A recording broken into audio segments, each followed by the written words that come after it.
Why does a maritime CTO comfortably sign off on tens of millions of dollars for massive steel ships, Right. but then they completely freeze up over a $100,000 software bill? Yeah, it's wild when you actually think about it. Right. Well, welcome to today's deep dive. We're exploring three advanced reports today, previewing Splash Tech's first ever magazine, which is actually launching next month. Yep, and it's designed to be, shipping's go-to annual report on digital transformation. It'll go straight to top CEOs and CTOs globally. Exactly. And the core question we have for you today is, what exactly is keeping these maritime CTOs awake at night? Well, it really comes down to this massive clash between old world assets and new world technology. Like Matthew Talbot from Complexio points out the fundamental issue here. Which is the resale value. Exactly. Ships have resale value. Financiers understand the asset value of a seal hull because, you can just look at comparable sales. Makes sense. But software has none of those things. In the digital world, your ROI is often just an absence. It's an error that was caught, or a breakdown that was avoided, or even a claim that was never filed. Imagine you're that CTO, right, trying to get a tech budget approved. How do you convince your finance team to pay for something completely invisible? It's nearly impossible sometimes. It's like calculating the ROI of an airbag in your car. You only realize its immense value when something goes horribly wrong. Oh, that's a perfect way to put it, because if you never crash, you might actually wonder why you paid for the airbag at all. Right. Shipping's accounting systems were historically built to record what actually happened, right? Not to value what didn't happen. So when that asset value is unclear, people just hyper-focus on the sticker price. So for a CTO navigating this, the strategy really has to shift entirely. They absolutely have to agree on operational ROI with their finance teams before the installation even happens. Like getting those numbers down on paper early. Exactly. They need to quantify the value of, say, faster cycle times or prevented claims, and really lock in those baseline assumptions early on. Wait, so let's say you finally prove the airbag's value and you buy the tech. I feel like another problem pops up, right? Oh, definitely. The lock-in trap. Yeah, relying on one massive provider sounds like a total trap.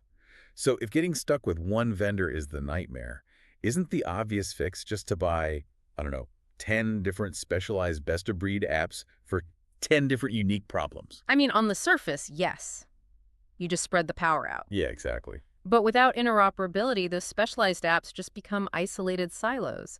If your fuel monitoring app can't talk to your route optimization app, you haven't really solved your digital problem. You've just created a dozen new administrative ones. Right. Bing Co. actually recommends a middle ground here, which they call a federated architecture. A federated architecture. Yeah, so existing systems stay in place, but they interoperate through common interfaces and, trust frameworks.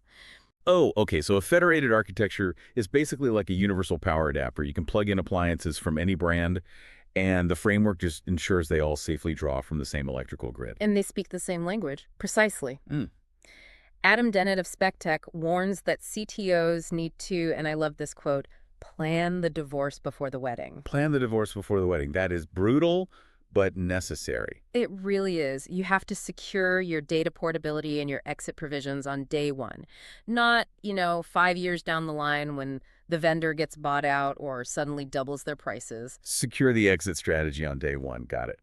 But that actually brings up a physical problem. Yeah. Because once you have these apps running and talking to each other, they're generating an absolute ocean of raw data. Oh, mountains of it. Right. And with faster satellite internet today, wouldn't the simplest solution just be to beam every single data point back to shore?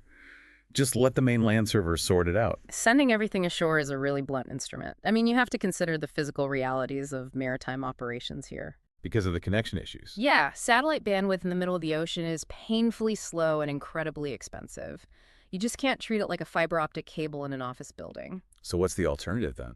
Tor Morten Olsen at Marlink emphasizes the power of edge computing to solve this exact issue. Oh, so rather than dumping all your raw data onto a slow satellite connection, you process it right there on the ship. Right. You process safety-critical machinery data on board the vessel at the edge of the network in literally milliseconds. Okay, and then what goes to the cloud? You only send the actual insight.